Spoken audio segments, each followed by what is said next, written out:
This episode of PS I Love You XOXO is brought to you by Blue Apron. Blue Apron's mission is to make incredible home cooking accessible to everyone. Blue Apron achieves this by supporting a sustainable food system, setting the highest standards for ingredients, and building a community of home chefs. Let me tell you something, ladies and gentlemen. I'm Greg Miller, and you might have heard me once or twice. Am I right? Anyways, I've used Blue Apron. It's good. They gave me buffalo chicken sandwiches. I like that. For less than $10 a meal, Blue Apron delivers seasonal recipes along with pre-portioned ingredients to make delicious home-cooked meals. Check out this week's menu and get your first 3 meals free with free shipping by going to blueapron.com/ILoveYou. You will love how good it feels and tastes to create incredible home-cooked meals with Blue Apron, so don't wait. That's blueapron.com/ILoveYou. Get a whole bunch of crazy meals, be a better cook, impress your friends, maybe your significant other, maybe impress yourself. That's how easy it is to cook with Blue Apron. You start doing it and you're gonna be like, wait, I did this myself, and then you'll look at the food and you'll look at yourself in a mirror and you'll go, is this really me? What happened to me?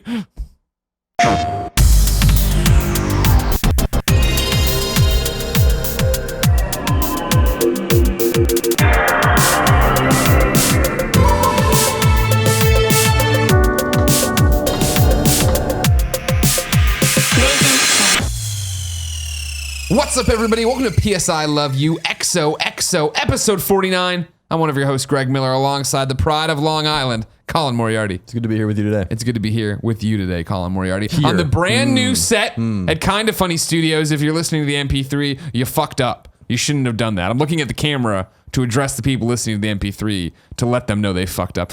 It's finally here. This is the first. Now, it's all out of sync and out of order in our lives, as you know, Colin. Everything's chaotic, crazy. We're recording episode 49 in Kinda Funny Studios before you record episode 48 while Tim and I are in Austin. Right, and that's why this is a more evergreen episode, as we would like to call it. That's a great point. But I want to say, and this might be shown out of order when we introduce everything, whatever. This is I think the very first. This is the first thing we've ever filmed in the new studio. And filmed in the So new a round studio. of applause for Kevin and Nick, all their work. Matt Scarpino making this thing happen, making this amazing set happen.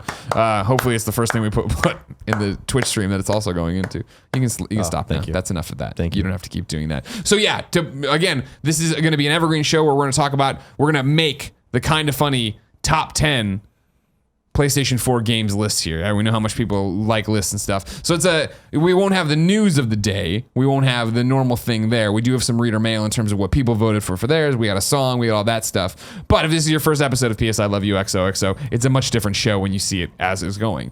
And what we decided, right, is that if something happens, if Neo information leaks this week, right, if something else happens, we'll do an impromptu. We'll do an impromptu PS I Love You XOXO reacts. What we'll put up on the podcast feed, we'll put up on the things. But right now, this will be your show. That was a concern of mine, was that this is a bad week to have to do this, but that's just the nature of the setup, and we are prepared if necessary. Because I do feel like things are going to start leaking. You think, because you figure this is going live. This is our, in terms of PS I Love You XOXO shows, this is the one that goes live the 23rd. Mm-hmm. So there's still a full week for someone to fuck up and put out a whole, or 2 weeks, I guess. Yeah, it's not the end of the world. It is what it is. We have to do this eventually, right?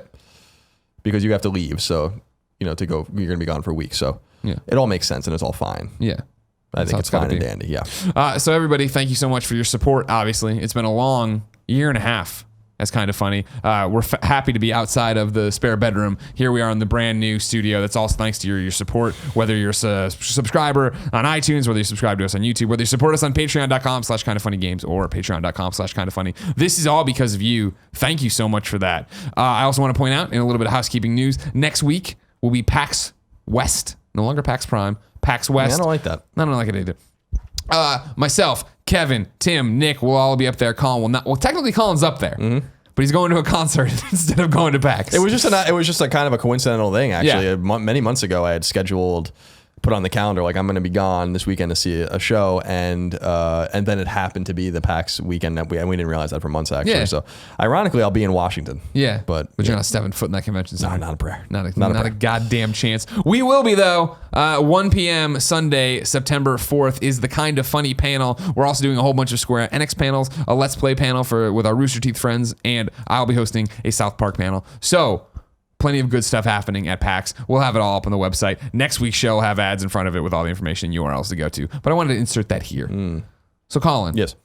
If you didn't know, ladies and gentlemen, This is PS I Love You XOXO. It is kindafunny.com's PlayStation podcast. It is the #1 PlayStation podcast on the internet, and it posts every Tuesday at 9 a.m. Pacific time for your listening pleasure on youtube.com/kindafunnygames and podcast services around the globe. So please like, subscribe, share, leave reviews, do whatever it takes to make this show something different. If you're watching it during the live stream, maybe you want to go subscribe, do it all the time now and never miss an episode and catch the backlog. We've had guests on. Shuhei Yoshida's been on. You know him. Let's begin the show this one time with what is and forever will be topic of the show. So Colin, we left IGN. We did. When we were at Surprise! IGN.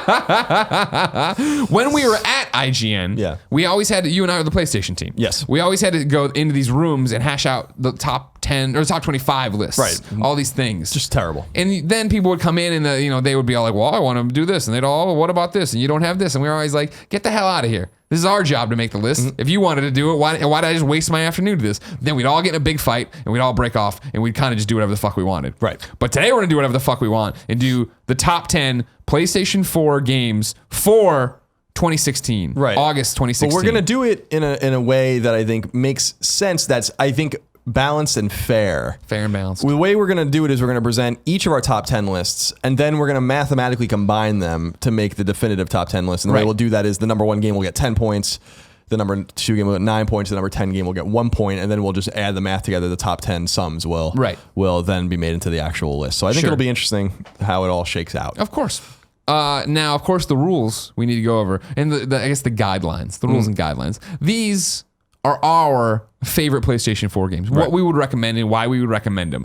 Is the show going to be on? Is the show's not on my list? Show's a great baseball game. Do you want a great baseball game? Go get that. Yeah. But we're not doing this thing where we're trying to build out a list that's super objective. This is Colin and Greg's There's list. Literally nothing. There's never been anything objective about a top 25 list. I always hated that approach. And so there's not going to be, you're not going to see Street Fighter 5, although I don't think it would be on there. You're not going to see a fighting game. You're not going to see a racing game. You're not going to see, so no Drive Club, no whatever, Need for Speed, The Crew, whatever the hell you play. And then, just to have them. Yeah, so you're going to see games that are very reflective of the games we play. That's just the way it's going to be. So take that with a grain of salt if you'd like. But this is an honest presentation of our feelings on the PlayStation 4 library so far. And what I figured out, and we could talk about it when we kind of collaborate and put this list together, is this list, my list, and I'm sure your list too, I was saying, we were talking before, for 3 years in, pretty strong. Oh, sure. It's a pretty strong list. Oh, sure. Yeah. The other thing I want to cover is this is something we came to. These are native to PlayStation 4 games or games that released on PlayStation 4 as well as the platforms at the same time. Right. So the example there is Resogun is an example of a game that would be on the list because it came to PS4 and then it came to PS3 and Vita later. So it is on those platforms. But something like Dead Nation is not a PS4 game. It's a PS3 game that was ported to PS4. DC Universe Online, Last of Us. Exactly. So that's important too. And the other thing I want to say about my list, and I don't know if your list is the same way, there are a few games in particular that I might have included on this list that are on PS4 that came concurrent to PS4, but I played them on Vita. Exactly. So I can't really speak to the PS4 experience. I wrote down 6 games in particular that I think that would be in consideration in some respect for this list that are not on the list because I played them on PS4 and or Vita rather. I'm not saying that they would necessarily be on the list, but they would be on the list. You'd be having a conversation about them. So those games are like Rogue Legacy. Rogue Legacy is amazing. I played it on Vita too. It's a Vita game to me. I'm sure when we do our Vita list, when we do this Vita show one day, that'll be on there. Yeah, Woe Dave is a game that I really love. It's a Mario Bros. Original, not Super Mario Bros. But Mario Bros. Kind of clone. I love that game. 3/4 Home definitely would have been on my list, but I played that on Vita. A Boy and His Blob probably not, but a game that I would have considered. Same thing with Foul Play. Played that on Vita and Downwell. So those games I want to throw out there as like, well, why aren't those on the list? Or they were not even under consideration because of the rule set. That makes sense. When we do Vita again, and that will go the other way around where. If you played something, I don't even know. PS4 games that you didn't play on Vita. That's not very common for us, but. No, not at all. If something's on the Vita, I save it for the Vita because I got to play something on goddamn Vita. What up, Galgun? And the final thing I want to point out, not that I think it would have made our lists, but seeing as how this is kind of a snapshot time capsule, people will be coming back to this video, hopefully, if SEO works. I want you to understand No Man's Sky just came out for us. I have not put enough time into it to know if I think it's one of the greatest PlayStation 4 games of all time. So it's not in consideration here. But it's like, like if you're watching this in the far flung future, that's, you know, like think of when No Man's Sky came out. It's like when we capped this list kind of thing. And I want to say the same, although maybe not as important to a lot of people, the Hyper Light Drifter as well. Also Bound. So we have access to these games. Hyper Light Drifter is out by the time we're recording this. Bound isn't out, but we have it. 2 other games that might have made the list. Well, I'm sure we'll update it in the future. So of course, yeah, no, this is 2016 edition. Yeah.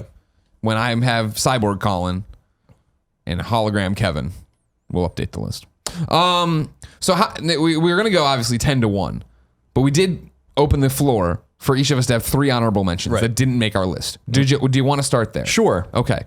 My first one, and this is an honorable mention, shout out. If this was more my type of game, I think it would have had a better shot, but I want to represent The Witness. I know The Witness is amazing. I played The Witness for an hour and a half or whatever, not being a puzzle guy.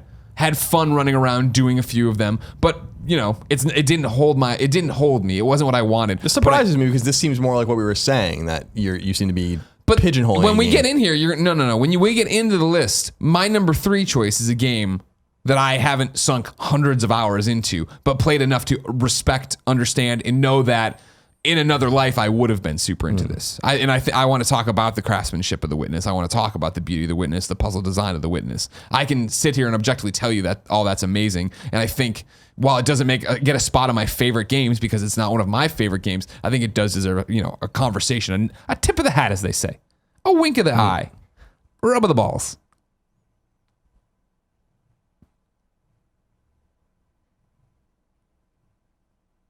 We haven't done it. We haven't done a pregnant pause in a long time. What's your first honorable mention? Rocket League.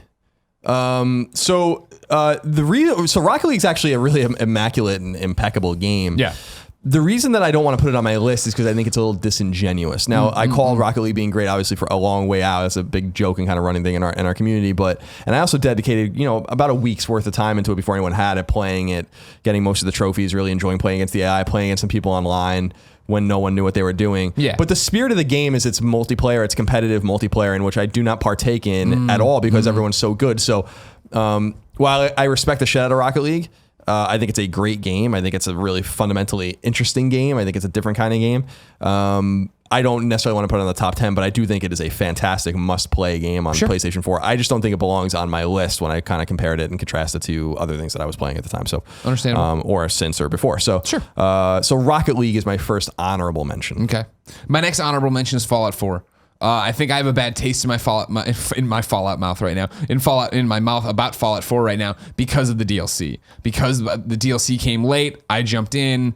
It no longer mattered, right? Like, well, I don't even remember what I was doing and who am I working with. And I got the platinum, so I have all these different saves and digging around and getting back. And I was like, it didn't even run that well, right? But Fallout 4 as an experience, when it got here, it was exactly what I wanted, right? It didn't move the bar. It was a prettier Fallout 3. It was a new Fallout 3. It was go to this new area and do all these new quests and do all these different things. But I still loved the fuck out of that game. I played that game nonstop. I don't think it gets a spot in my top 10. I think the other 10 games I have here are better experiences or offered something different or gave me better memories. But Fallout 4 scratched an itch last year that I can't forget or, now sit here and armchair quarterback what I feel about it after the fact and compare DLC to it. Yeah, I think to me, I only played Fallout 4 for 25 hours or so, and that's a lot of time, but bless you. For 25 hours or so, I think what I was surprised about Fallout 4 is it just doesn't seem to have a stickiness to it. I think it is because it's so derivative. I think they really do have to go back to the drawing board with this game, and I do think it. I don't know if it necessarily doesn't bode well for the Elder Scrolls 6. I think we'll see how people kind of go to Skyrim when it comes back out on PS4 and Xbox One, but which is soon in the coming months. But what surprises me is that there's just doesn't seem to be a lot of buzz about Fallout 4. Now, I know it sold really well. I know millions of people played it. I'm not saying that it's not a good game or a great game. But people aren't. It's not Fallout 3. We aren't talking about it. The audience isn't talking about it like we talked about Fallout 3. New Vegas. Like we walked in talking about Fallout 4. Like when we were in the lead up to Fallout 4. Because I think it did. I'll never forget that Gamescast when we were so excited about Fallout 4, and Tim, who doesn't give a shit about it, asked us like, what does this game have to do to meet your expectations, and what does it have to do to exceed them? And I'm like, meet my expectations. It has to just be what I think it's going to be in a prettier Fallout 4 or 3. To exceed them, I have to be blown away and get into crafting and do all these different things, and that totally didn't happen. Base building sucked. I didn't have any fun with that. It was just Fallout 3 again, prettier, which was great and fun, and I enjoyed it, but if Fallout 5 comes out and I look at what's happening, I'm like, this looks just like Fallout 4. I'm going to be way less excited for that. Yeah. And I think they know better. My second honorable mention goes to Wolfenstein: The Old Blood, which was basically a full game in and of itself, but it's a standalone DLC pack for Wolfenstein: The New Order. And I really, really loved what Machine Games did with this, and really gave me hope before E3 when it was basically confirmed in an Easter egg that they're going to make a new one called looks like it's going to be called the New Colossus. I really like what id's been doing, as we're going to see in a minute, with their single player centric shooters, story-based shooters. And I think that, Machine Games, even though there's a lot of experience on that team from other shooter studios, I think Starbreeze and stuff like that, the fact is that they're doing something really special over there. And I think that the Old Blood was really, really awesome and really, really impressive. And I really like the challenge mode, especially. I didn't do all of them because some of them are really hard, but you go back to certain maps and basically are racking up scores by killing people in certain ways and kind of doing things quickly and doing things completely. Yeah. So I really thought it was a fantastic little piece of DLC, affordable. People always ask me, should I get the New Order or I get the Old Blood? And I say you get both. So, props to Machine Games. Really excited to see what they're working on. I assume that the next one will come out next year, and we'll see it at E3, I'm sure. So that's my second honorable mention. My final honorable mention is Valiant Hearts. I loved Valiant Hearts. Adored Valiant Hearts. I think when we talked about this, like, we're going to do this top 10 thing, I thought it would have gotten into my top 10 no problem. But I got there and put down all these PlayStation 4 games, and for some reason, it didn't crack into that. I feel like it was probably number 11. It's the one that's right outside. And I have a million reasons for why my top 10 is my top 10, but I can't sit here and not talk about Valiant Hearts. How great that story was, how interesting it was, the gameplay was. I had a good time. It was such a great game, showing you World War I and giving you all these historical touch points to it and these things you'd pick up and reading the newspapers or seeing what's going on here. It was a very cool game. It's funny because Valiant Hearts was on my short list as well, and didn't make my honorable mentions, but was probably in the last 15, along with Child of Light, which was another Ubisoft kind of art game. I'm a little confused where these games have gone. I mean, the Child of Light and Valiant Hearts came out months apart, and this is kind of within the same framework, I would say, as Rayman. Maybe not as high budget or as well appreciated.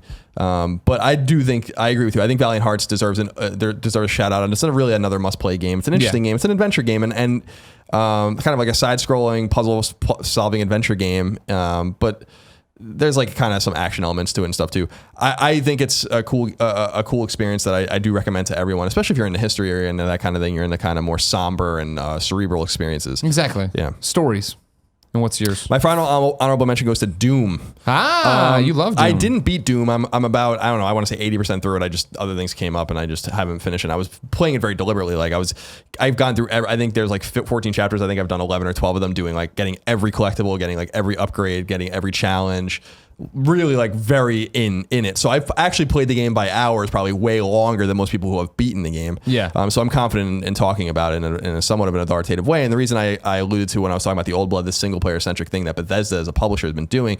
Doom obviously comes from id, new look at id.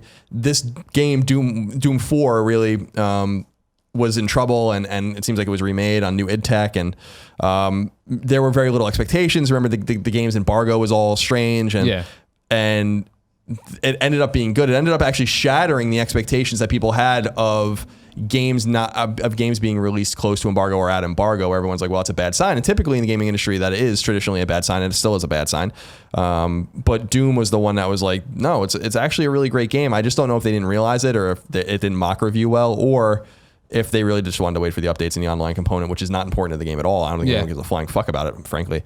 What I was really surprised about with Doom is Doom always told a story, kind of a cursory way, about demons on Mars. It's a very silly, kind of shitty, kind of, sci-fi thriller kind of thing. But I was actually really surprised in reading some reviews where like the story doesn't matter, there's no story. And I'm like, there's an incredibly deep story actually in this new Doom. It's not necessarily an important or integral story to appreciating the Twitch gunplay, that the fast fluid 60 frames that they have going on in this game. But it's really, really, really, really surprisingly deep. If you go get all the codices, if you read about the monsters and there's the weapons, a narrative, all that kind of stuff, there right? is. That's what you're talking about. And it's surprising, about. like they've almost tried to ground Doom in a way. And Doom, I think from Doom 1 to 2 to 3 has gotten, I guess, more grounded, if you want to call it that. It's never been grounded. There's nothing grounded about fighting demons on Mars, but and in hell as well. But I liked that narrative edge to it. It's there if you want it, but it doesn't get in the way of the game. it's kind of similar to Wolfenstein in that sense, although I think the plot is more in your face in Wolfenstein, and it's more essential because you do have a character who BJ Blazkowicz is in Wolfenstein is a character who talks and interacts and does all those kinds of things way more than you would see in a Doom game. So, yeah, so shout out to Doom and shout out to Bethesda. I mean, Bethesda appeared 3 times in the honorable mentions. And I'm confident in my own selections and your selections that I don't think any of these games appeared in each other's lists. So, right, Rocket League's not on your list, I assume, or maybe it is. Or is it? I know Wolfenstein and Doom isn't. No, they are not. So, and none of yours are in mine. So, lots of great games. So yeah, so there are a lot of good games, and I also am excited now to see what how the list is going to be made up because there's no overlap yet. Although I'm sure there's going to be overlap on this. Looking at my list, I bet you there are only 4 games that we share. I'm gonna say there's 1, there's 2. That's my guess. 4. I think there's gonna be 3. 3. Yeah. Okay. Yeah. Everybody remember that. Write it down because we'll forget as always. You want to start with number 10? Sure. My number 10 is Dying Light. I think so. We've talked kind of a lot about this, especially in Gamescast, and this is kind of turned into a little bit of a running joke with our audience. But this and another game called Mad Max. I really just think Dying Light is, and Dying Light's not a game I beat, but a game I got so sucked into, similar to The Witcher, but in a better way for me, where I really began to appreciate the craftsmanship of the game and the way the game's put together and the scope of the game. It's another zombie game, which is unfortunate for a lot of people. I mean, it's the way we talk about Days Gone, where it's like, oh, but it looks like The Last of Us, and and that game can really suffer. But I think Dying Light still made it into that window in early 2015, where I was like, well, you could still kind of get away with the zombie shit without it being a little trite. Well, what's interesting is you've been against the zombie thing for so long. So for a zombie game to get you at this point, I mean, 2015, sure, but it was like you've been over it way longer than that. Yeah, I mean, I was over it when we even got The Last of Us. Yeah.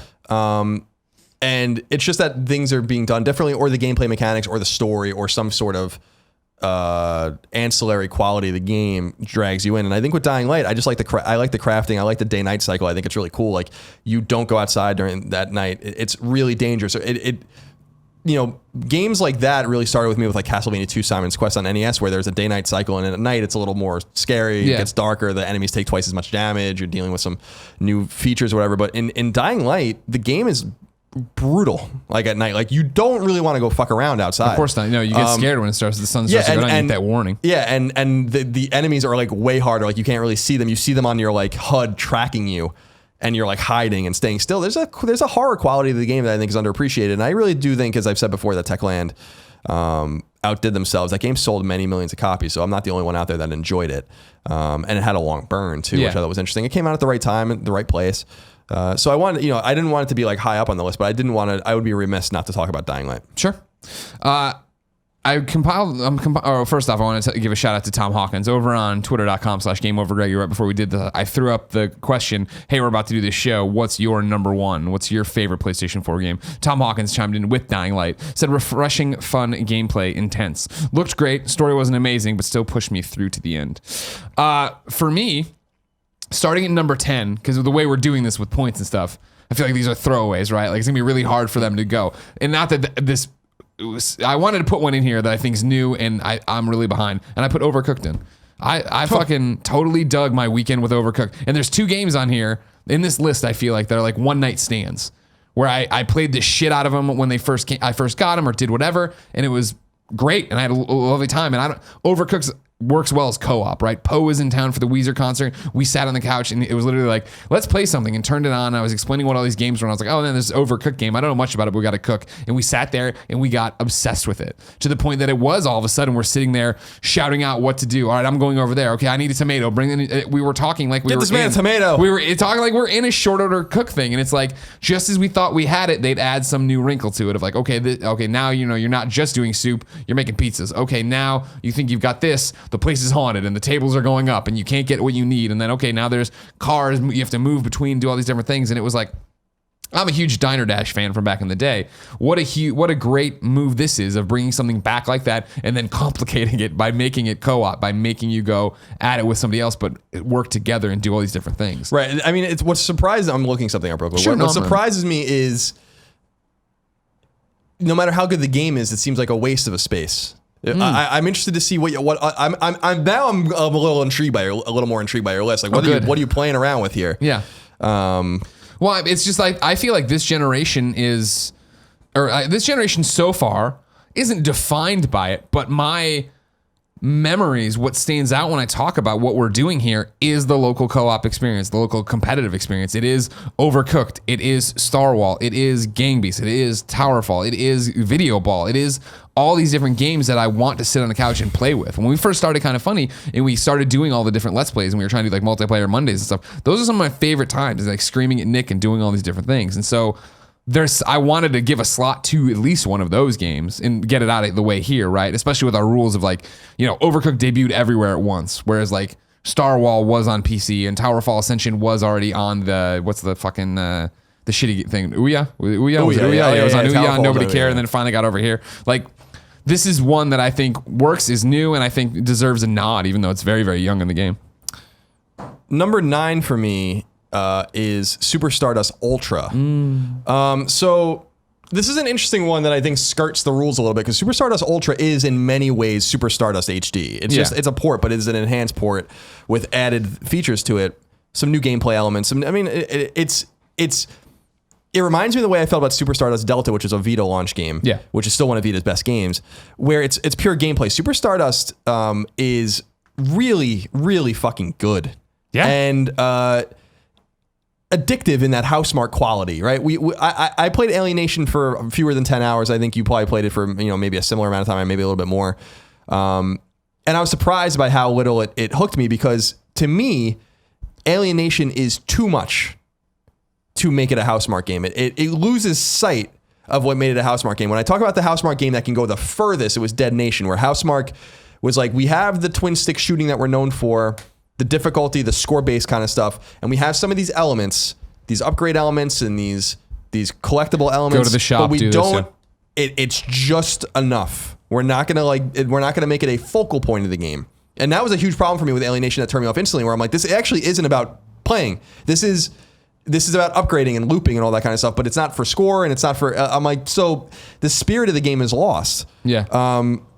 It doesn't mean Alienation is anything less than a good game, because it is, but I am concerned that I couldn't believe it. I have a Housemarque sticker on my computer. I love that studio. I adore Housemarque. I've adored Housemarque for years, and I was shocked by how little I cared about Alienation after playing it, which was like when Resogun came out, I couldn't stop playing it. And so with Super Stardust Ultra, which was ported by another studio, but Housemarque was involved, and Sony obviously XDev helped them bring it out. I was so pleased with it. I thought it was a fun game. It's Super Stardust. Yeah, it's the same game you played on PS3. It's the same game you played on Vita. And now you can play it on PS4. But there's something about that makes it so special. It's what I think is going to be what we find with Matterfall, even though we don't know anything about it yet from Housemarque. I think that's going to be Matterfall to Resogun is what I think is going to be Super Stardust Ultra, like Super Stardust HD or Delta. Right. So I wanted to give a shout out to that game. Return to just arcade gameplay. Right. And that's all that matters to me with their games. Sure. If I want a story or upgrades or whatever, I'll look elsewhere.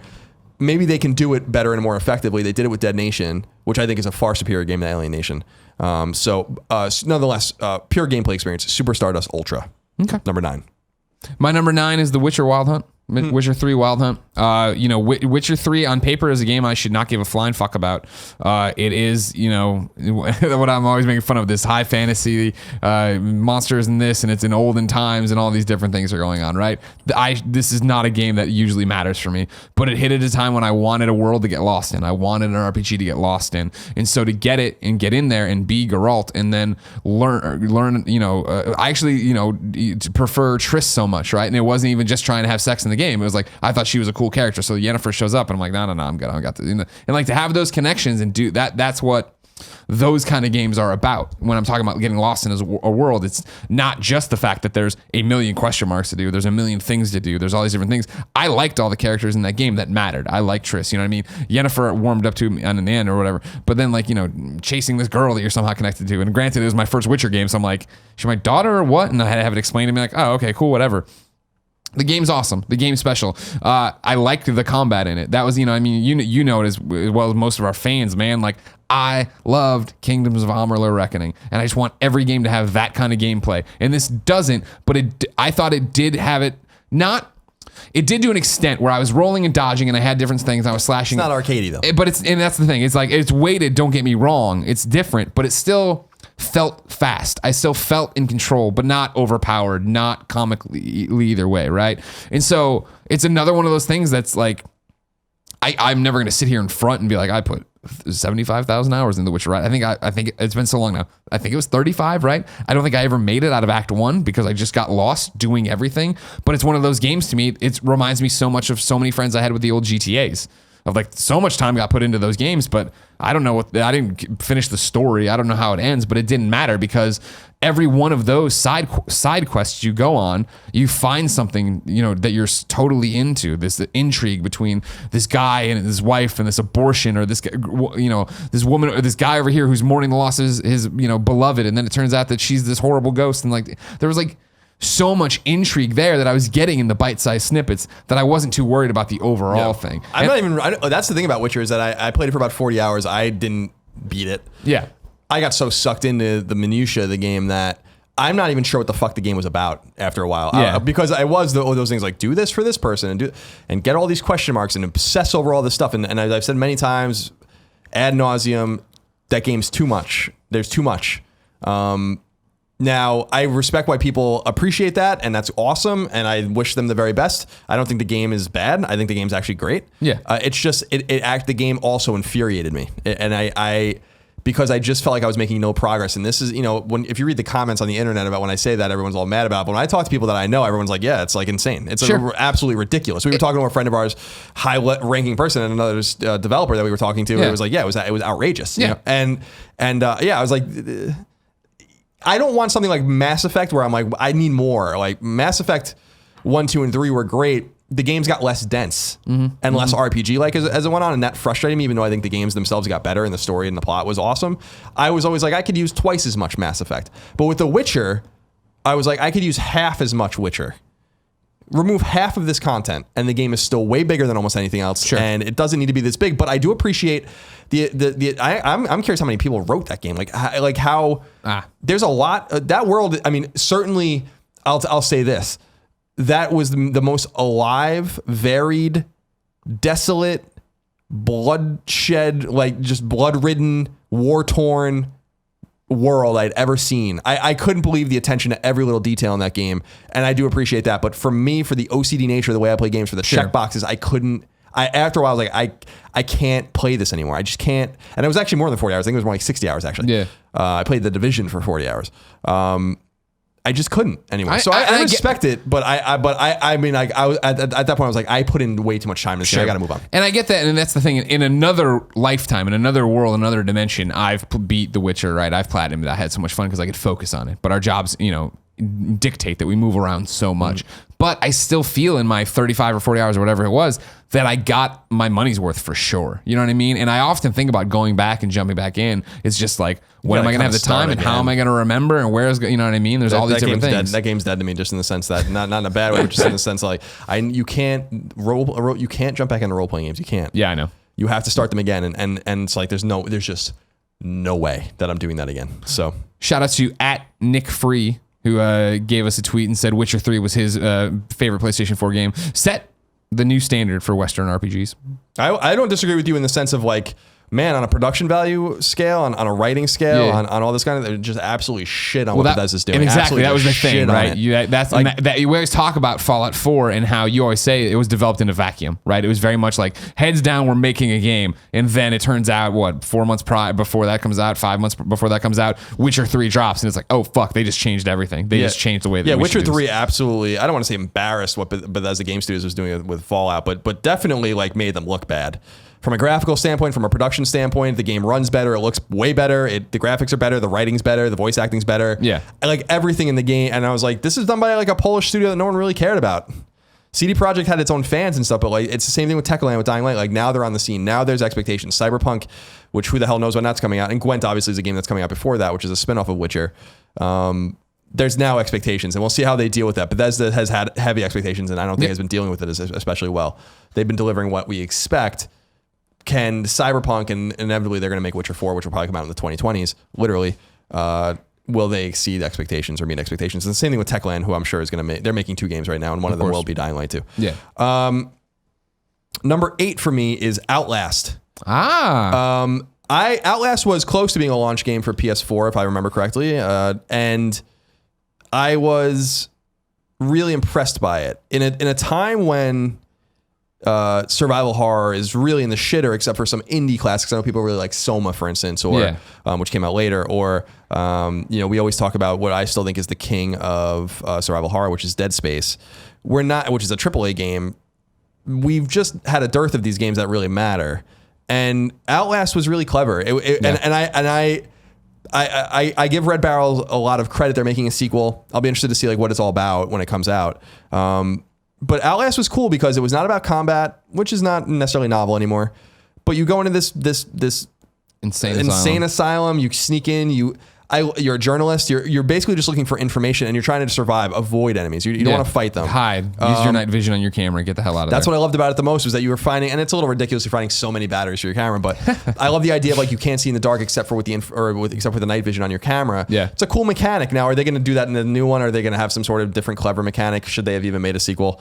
I don't know. I'm glad they are, because I like sequels. I don't think that's necessarily a dirty or bad thing. But I really feel like that was early on in the PlayStation 4's life cycle. That was one of those experiences where I was like, this is a really fantastic game, and I really encourage people to play it. You can probably 100%. Find it pretty affordably at this point. So shout out to Red Barrels, Outlast, really really good stuff. Especially if you like survival horror, and I think survival horror has gone awry. I think that's obvious.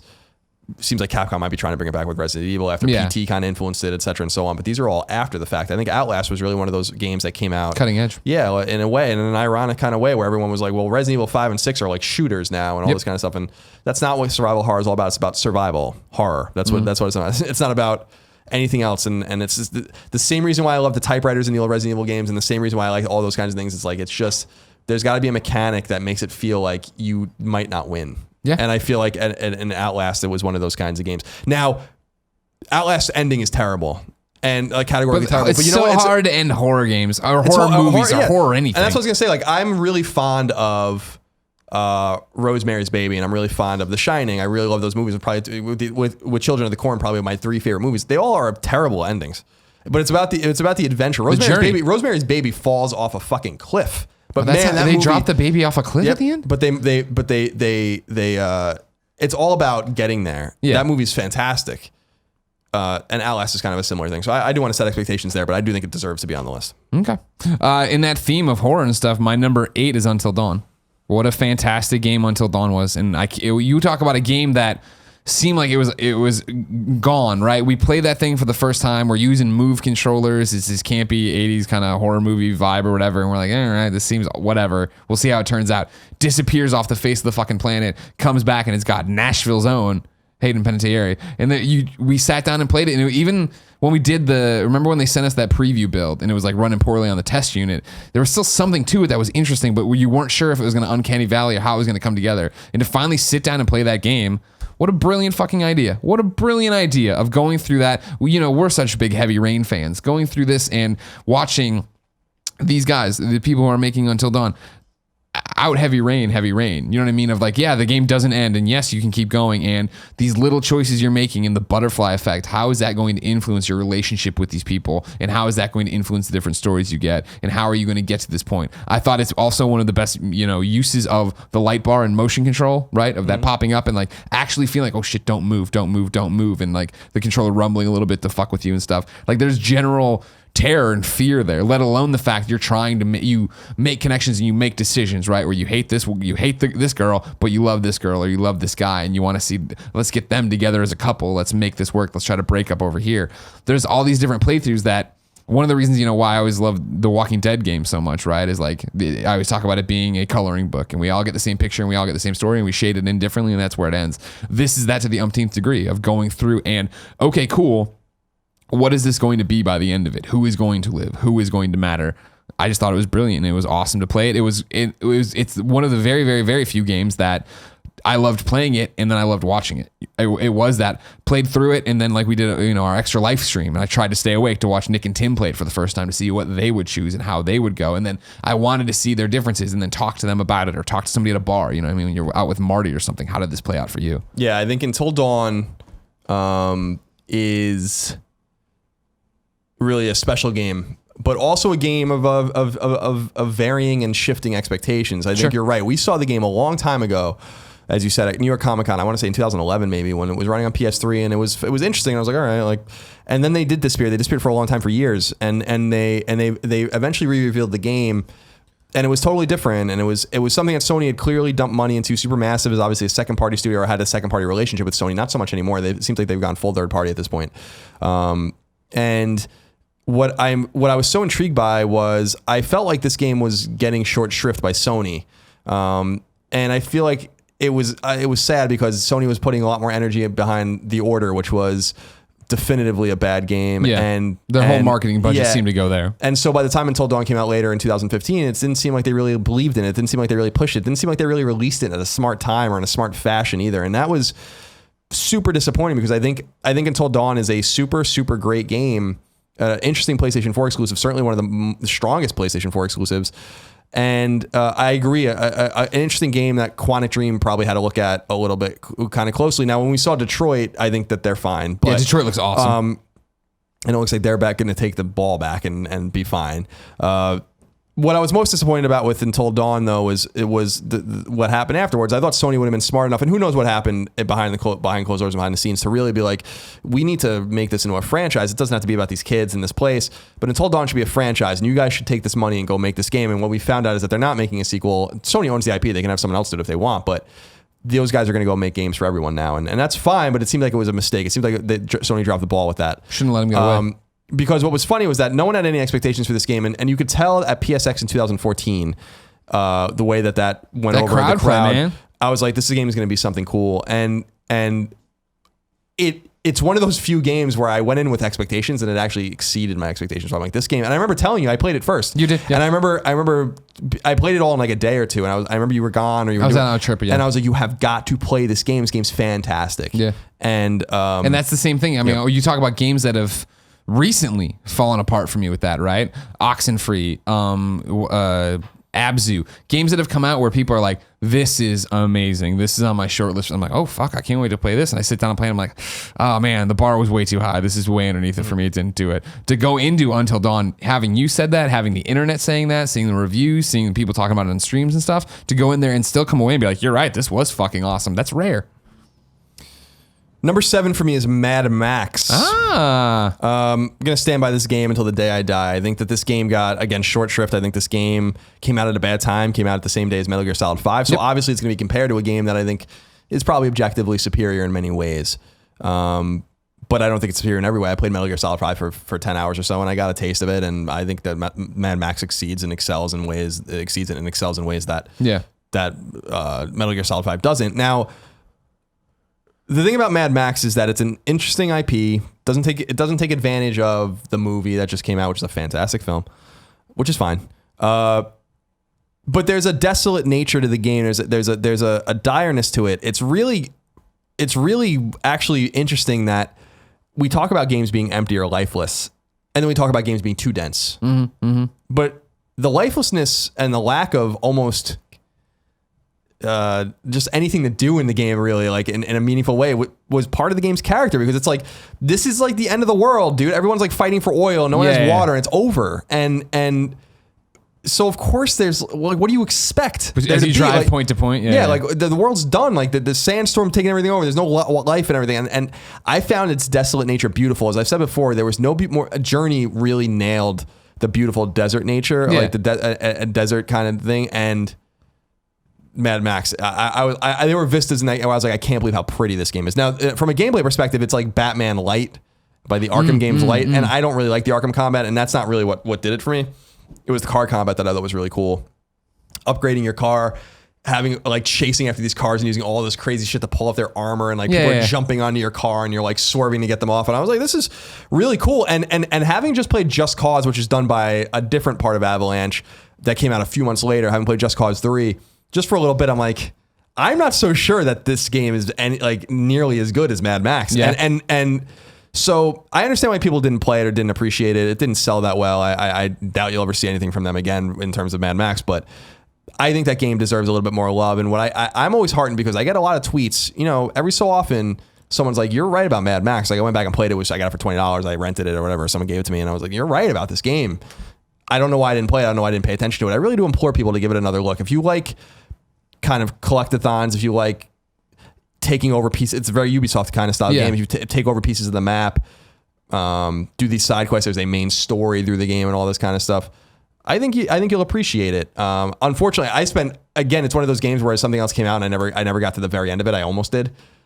But it's one of those games where I probably spent twice as much time as I should have spent with it too. Like if I wanted to beat it, I probably could have and saved myself 20 hours too. But I was having so much fun just fucking around. And that's the sign of a great game. Yeah. You know what I mean? And that's you always talk about it, right? Gameplay is king. So it doesn't have to just be the narrative that's driving you through. It is the check boxes and getting lost in a world, and that's what it always comes back to for me. And I think that's what that game does. Is the gameplay is fun, but I also think that the game has character. Yeah.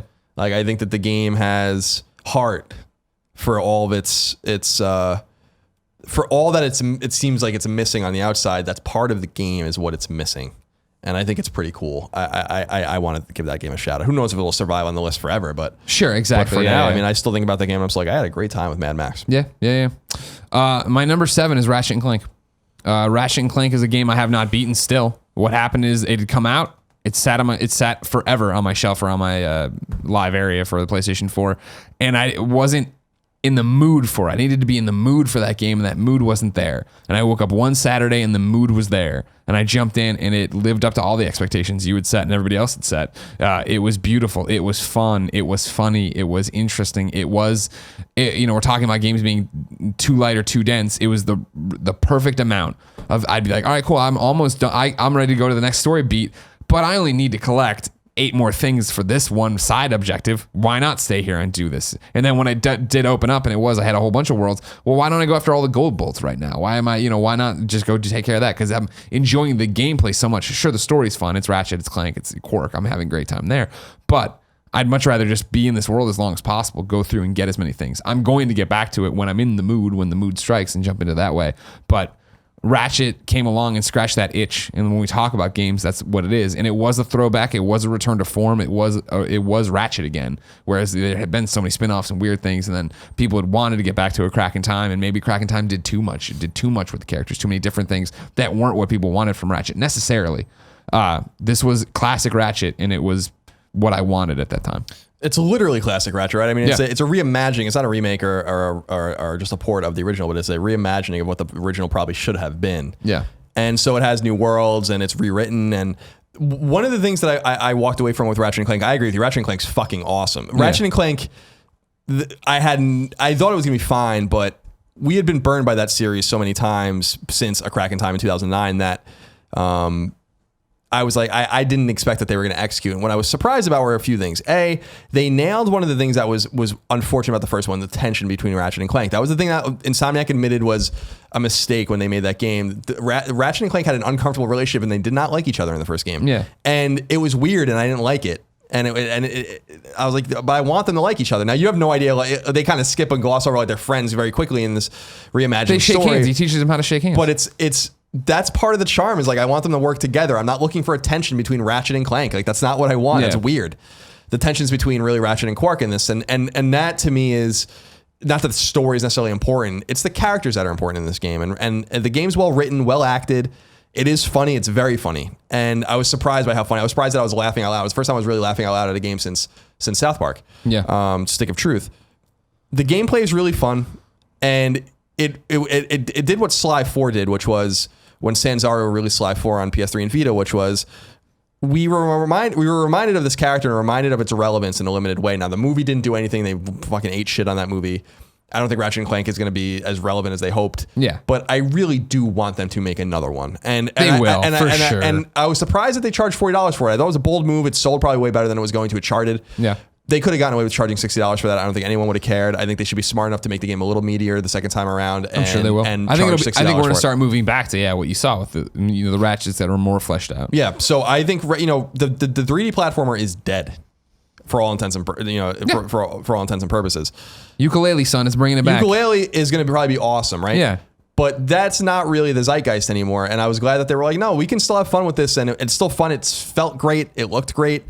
It looked really great. I was saying that there were parts of that game where I was like, this is actually like, gorgeous. Yeah, This is a gorgeous game. totally. Well, that And- was the whole thing that, they'd always said, I would joke around. I did a bunch of interviews with Ted Price that, and did one at South by Southwest, and how they would always be like, when we were getting through the PS2 or even when we put it on PS3, it looks like a Pixar movie. It looks like a Pixar movie. It does. There's this PlayStation 4 version are totally parts that look exactly like a Pixar movie. So, like I said, like for all intents and purposes, like this is as close as we're going to get to that heyday, that PS2 specifically heyday, or PS1, but really PS2 heyday of these kinds of games. I think that they might be smart to let it breathe a little bit. I agree. I'm still hoping that they're letting Sly breathe. Sly 4 obviously ended on a cliffhanger, and I would like to play Sly 5. I bet Sly's gone for a long time. I think you're probably right. Yeah. But nonetheless, I feel like Ratchet and Clank was a great victory. If it wasn't for Uncharted, I think that would have been the great victory for PlayStation of the year, and I think that would have been totally fine. And I also feel like it's one of those exclusives that just snuck up. Yeah. We looked at everything. We're like, well, where's the exclusives? And then we're looking at the first parties. I was one of those people. And then I'm like, but I forgot. Like, Yeah, that there this was gonna be was Ratchet. worth more because we had All for One, and because we had Into the Nexus, which what really was supposed to be a Return to Form, but wasn't. And we had, Full full frontal assault and all that. Yeah. I'm like, oh, Jesus Christ, what are you doing to these characters? Because they're actually really fantastic. And Insomniac's a fantastic studio. So props to them. Yeah. And I'll really be excited. I'm sure that they'll announce the next one. So maybe it'll be a PSX. I mean, I'm not, they won't show, but they'll be like, we're working on it. It'll come out 2018 or something. Squiggles over on Twitter gave that Ratchet and Clank a shout out too. He said, took me back to the good old days of no bills and no responsibilities. Colin, what's your number 6? Number 6 for me is Wolfenstein: The New Order. Ooh, yes. So in the honorable mention number 2 specifically, I talked about Wolfenstein: The Old Blood, which was the spin-off standalone DLC pack, which was basically just another game, actually, really just shorter. The Wolfenstein: The New Order, with the exception of its abysmal ending or beginning, rather, which we talked about many times over, if they just cut that, so many people lost. If they just cut that 30 minutes out. That game is awesome. That game is so awesome. Now, I know that alternate history is a little trite. We have Resistance, which was kind of carrying the banner for a while, and Wolfenstein's always done this thing, Mecha Hitler and all that kind of stuff. There's something really cool about the game, and by the time you get to Poland and you get to that hospital in the beginning of the game, once that intro is over, thankfully, what you find is a game that is really, really, really thoughtful. And what I love about it, and what I think Doom has borrowed from, or id had borrowed from it in a way, and Machine Games and id seem to be learning a little bit from each other, which is cool, being that they're in the same publishing family, is the cool way you upgrade your character. And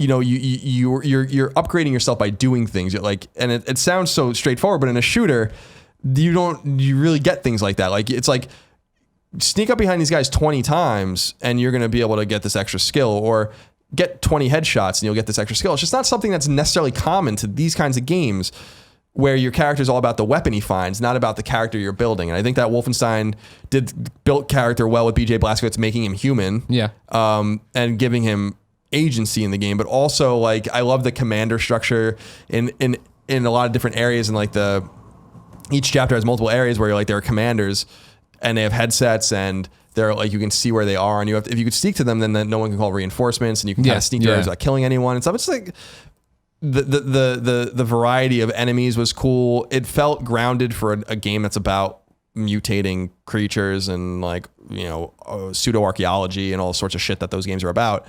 I always had a soft spot for that series, and I was so very impressed with the game. When I was at IGN, I gave it like a 7 point something because of that intro was brutal. Yeah. And I really wonder on their heat mapping how, because I'm sure they can see internally like how many people they lost, because that intro sucks and it's not indicative. I can't believe it got through. I can't believe they like left that in.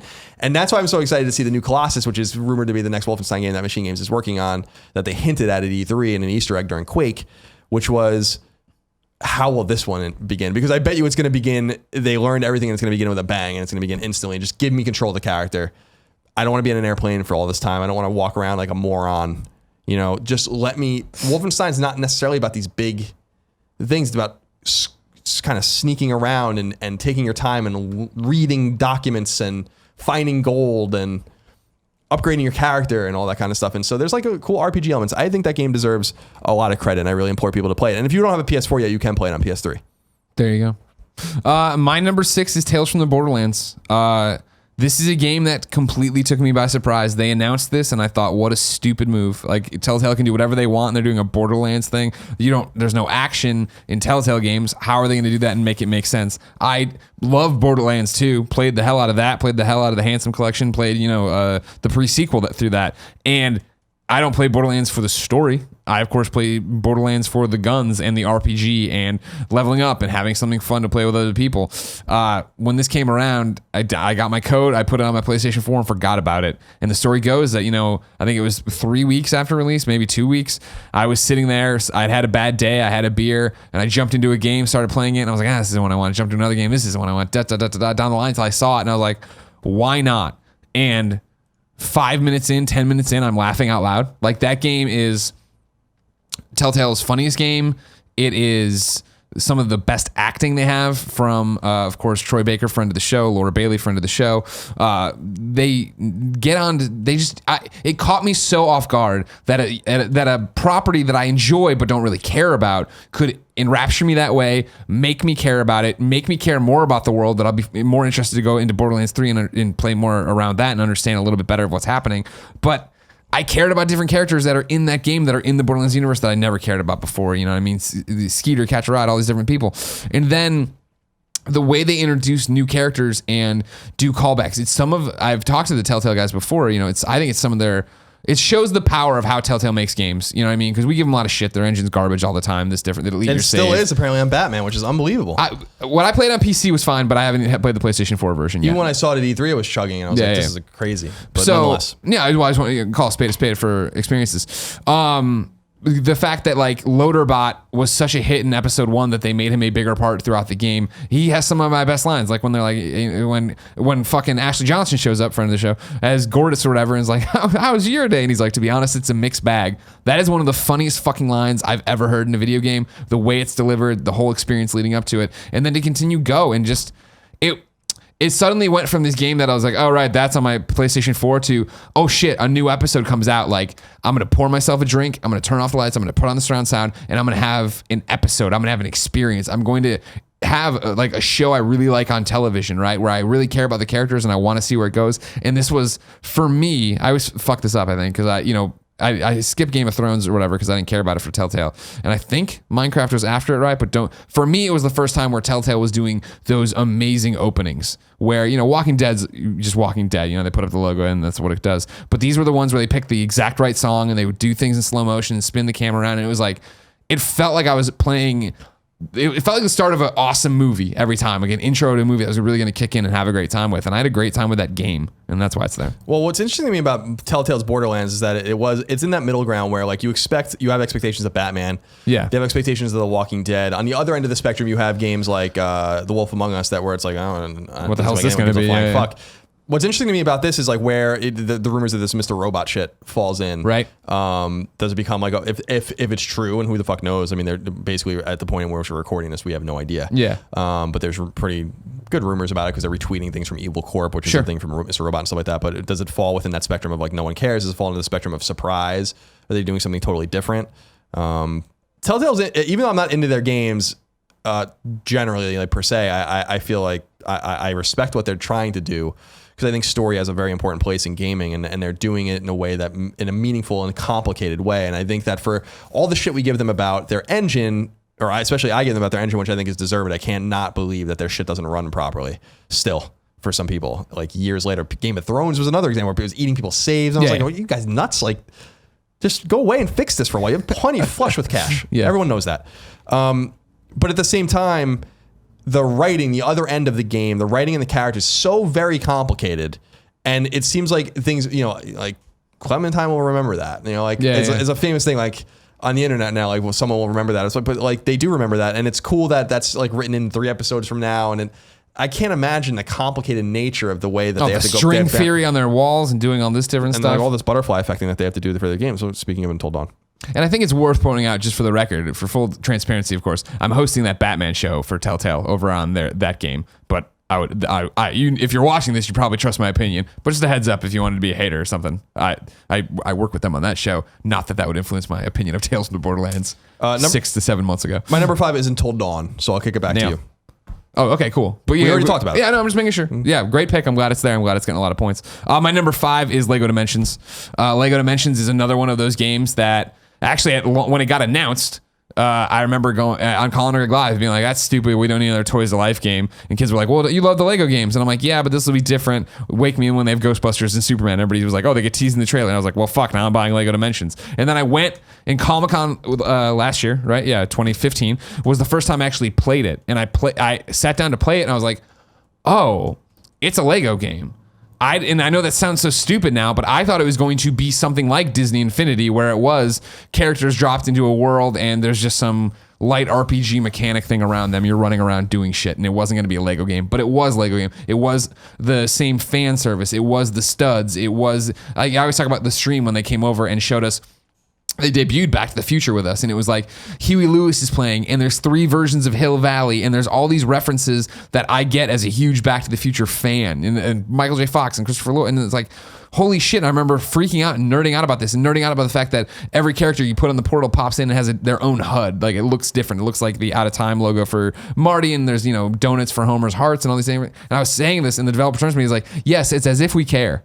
And I was like, oh, right, like, I totally wrote this off as this was going to be a Toys to Life kids game, cash in. And it's not. It is TT Games making however many, if there's 17 people you're doing in this wave, it's 17 Lego games in a way where they're doing everything you'd want out of it. I think all the level packs have been awesome. They've been different. They've been fun. Actually, I didn't like Midway Arcade Pack. I thought that one sucked. But if you like Midway Arcade games, I'm sure you would have enjoyed it a lot too.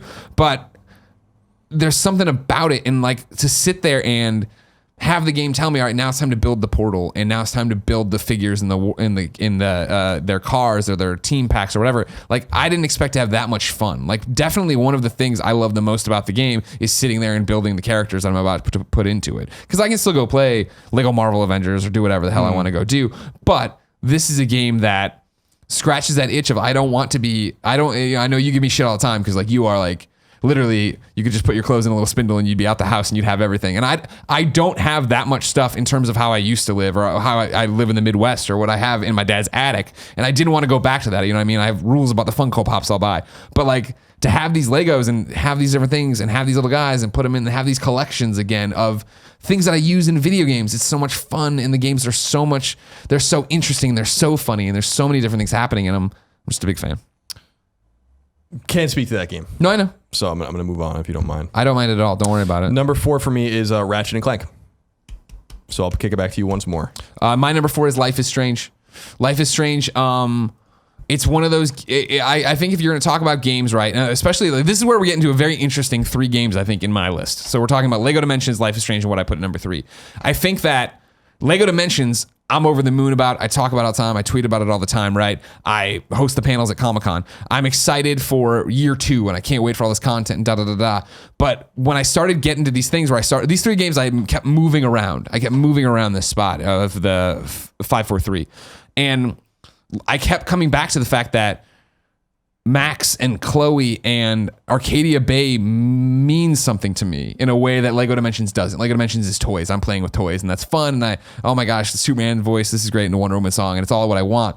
But Life is Strange is another one of those Telltale-like games, right, where I went through and I made my choices and I played it out the way I was going to play it out, and that was my story. That was my story as Max. And there's something special about that, and there's something, because I always talk about it with, whether it's Walking Dead, whether it's Gone Home, whether it's a million other games, whether it's Life is Strange, like these experiences, these kind of narratives where you go through and you live in these people's shoes and you make those choices strike such a chord with me that Life is Strange, I love from a story perspective. As a trophy hunter, I loved going back for the platinum because they put in the collectible mode where it was fun to go through and try to figure it all out. I loved the choices. I loved the way it played out. And I just love the fandom that's built around that thing and what those relationships were. And it is such an interesting, like I remember playing episode 1 and not being sold on it. I played it right at launch and I was like, I don't know, blah, blah, blah. And then I waited until they were all out and sat there and played it, and like getting it like that, like binge watching a Netflix show, going through it gave me so much more perspective and what it's like to, again, be an outsider in this high school and then to have superpowers, which I wouldn't know about, but I know about the outsider part. To have superpowers and some of the choices you make and how that affects the timeline and going through and having really unexpected cliffhangers or seeing different things, or even when you rewind it, you're like, this will be the right choice, and it not being the right choice. It was fascinating. It was really fun to play. I think you've made me very intrigued about this game in a way that no one else has, because it's interesting. It's about a teenage girl. I mean, not that there's anything wrong with that. It's just like, you hate teenage girls. I hate teenage girls, so that's a huge problem for me. But I'm like, I just don't know that this game's for me. But the more I hear you talk about it, it's very interesting to also think about maybe putting Don't Nod, the developer, in the same category as the way we talk about CD Projekt Red in a very affectionate way, and the way we talk even about Techland, in the sense that like they made Remember Me, which was a game that was so mediocre that Sony dropped it as an exclusive and Capcom picked it up at the last minute and it was published and no one gave a fuck about the game. I platinumed the game for some reason, but so like we didn't know that they could do this, and it seems like they're charting a different kind of course for themselves, very different kinds of games. Are they doing a second season, or are they doing? They're doing some digital TV show. There had been I remember that day where like a whole bunch of Go games got copyrighted. There was a Life is Strange Go got copyrighted. URL got registered. I forget. You have to imagine that they'll be back with it, because Square Enix, by the way, props to them. Just in the sense of, I felt the same way about I Am Setsuna, which we talked about extensively, which is the last game I platinumed and a game I really enjoyed, JRPG, where they seem to be identifying in some ways like these kind of more unusual games from both the East and the West that are not necessarily AAA and not necessarily $60 games, but games that seem to deserve an audience nonetheless. And so deserve an audience is a great way to put it. Yeah. So shout out to them. Yeah. Number 3 for me is Mega Man Legacy Collection. The reason I put this on the list was for multiple reasons. First of all, Digital, I think they're called Digital. I brought it up here. I always get Frank Cifaldi's company. Digital Eclipse are the guys that put this out. And I watched a really fascinating speech from GDC just a few months ago with him, where he was talking about game preservation and the idea of ROMs and the idea of piracy and all these kinds of things. And he was talking a lot about Mega Man Legacy Collection in the sense because they did that game, where the reason that game matters is because they're not ROMs. They're not ports. They've actually emulated the NES to play these games the way the NES plays, and they're exactly right. And I can tell you, I don't know anyone in this world, I'm sure they exist, but I don't know the person that knows those games better than me. Those 6 Mega Man games. Sure. I know those games inside and out. I know every fucking pixel of those games, every note of their music, every beat of their gameplay. I know them, especially when it comes to 2 and 3. And they are perfect. They're perfect. They're perfectly done. They're perfectly executed. The slowdowns where it's supposed to be, the flickers where it's supposed to be. And I know that people are like, well, why'd you want flicker? Because that's the way the game plays. Yeah. Flickering was a way to make the NES run the game. The games were slowing down because there's too much shit on the screen at once. You can slow, especially Mega Man 3, you can slow the game down manually by shooting too much. And that's part of the gameplay experience. I wouldn't know how to play those games without that kind of stuff. If everyone's like, Mega Man 3 now runs in Top Man stage when you fight the cats with the yarn and the yarn batting right forward, then I'm like, there's no slowdown. I'm like, I don't even know. That's like totally foreign to me. Right. Since 1990, I've been playing with the slowdown, and they're like, no, the game is running the way it's supposed to run. The NES is emulated here. It's not. They're not ports that are half-assed or whatever. And I really respect that. I think this was really lost on a lot of people with this particular collection, because everyone's like, well, where's 9 and 10? They're both 8-bit games, and I'm like, but they're not NES games. The NES wouldn't run those games, and where they look like NES games, but they're not NES games. And 7 and 8, are basically bastard childs in that series anyway, as far as I'm concerned. And most people are concerned that really love Mega Man. So the other cool thing that they did was the game was affordable, digital and retail, PS4, Xbox One, and then later 3DS. And we were talking about, just to be clear, I'm in the Nintendo 3DS version of the game. Sure. So I want to be clear about that as well. One of the tests in that game is mine that I designed. It's called Moriarty's Test. And because I'm I guess a prolific Mega Man fan in the industry, and they came to me, and that was one of the great honors actually for me. But what I thought was really cool about it was the challenge mode. So this reminds me a lot about what like endless mode and all those kinds of things did in Mega Man 10, but where they basically were able to hack the games in such a way to patch them together in any way they wanted. So when they were like, Colin, you want to make a test? I was like, yes. And I'm like, what are the rules? And they're like, you do whatever you want. So there are no rules. So like, this is the way I did it for if you guys want a behind behind the curtain. When I did my test for the 3DS version, which they were like, go find YouTube videos of playthroughs. Yeah. Identify the timestamps, literally the timestamps of when you want each stage and patch them together however you want. And so I patched together parts of all 6 games in any way I want. And they were able to do that. You just jump through a portal and then you find yourself in Mega Man 6, and then you jump through a portal and you find yourself fighting Magnet Man, and then you jump through a portal and you find yourself in Quick Man stage, and you jump through a portal and you find yourself in Mega Man 4 and Dive Man stage. And I was like, this is so cool. I never experienced anything like this. It's for Mega Man fans. Didn't have a platinum trophy, which is a huge problem for me. But other than that, it was a massive problem for me. Actually, I was like actually crestfallen when they told me that. I'm like, you guys gotta be kidding me. Here's my one thing, because I'm with you, and I'm not arguing. But for somebody out there arguing with their computer, why does this get on as not a re-release? It's not. Oh, it's not a re-release because it's a compilation and a collection with new additions, plus all the art, all the music, the soundtracks, and all that kind of stuff. I think this game is detached enough from that particular rule, where these are NES games that have been on lots of different things, but never put together in this particular fashion. Sure. And dare I say, and I've said it before and people scoff when I say it, these games are way better from a gameplay perspective than pretty much everything we play today. They sound certainly way better too, because their soundtracks are absolutely epic. So Mega Man Legacy Collection is a great insight into the way games used to play and used to be, the things that informed the way games are today. Yeah. And I really feel like there's certain games everyone should play. Yeah. Everyone should play Mario, right? In my mind, everyone should even play Castlevania. Everyone should play Final Fantasy. Like these are games you should play, and you should play Mega Man. And you must play Mega Man. And so buy the collection. It's cheap.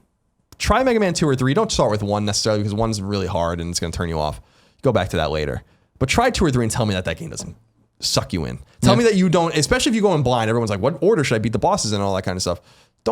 If you don't know, that's part of the fun. Part of the fun of 9 and 10 for me was not knowing what the fuck was going on in those games. I know to such a molecular level the other 6 games that when 9 and 10 came out, I was like, this is so awesome. I have no idea where to begin. Yeah. And that was part of the fun. So if you're going to Mega Man 2, Mega Man 2, one of the classic games of all time, and you're going in totally blind, God bless you. That's so cool that you get to do that. A lot of us don't get to do that anymore. You have no idea where the fuck to begin in that game. That is the fun. And figure it out yourself. That's the whole thing, right? When people talk about, if you could have one game erased from your memory and go back, right? Like there's a chance to go back and play like games that are awesome. I have nothing to say because I'm terrible at them, so I never have those moments, but I understand what you're saying. My number 3 is the controversial one. But it's another one of my one night stand games, and it's Rocket League. I am not. I was surprised that you were. I'm sorry. I was so surprised that you were put on here. I understand. I am not ever going to sit here in front and say I am a Rocket League expert or something like that. No, it was that you went and played it at E3 that year.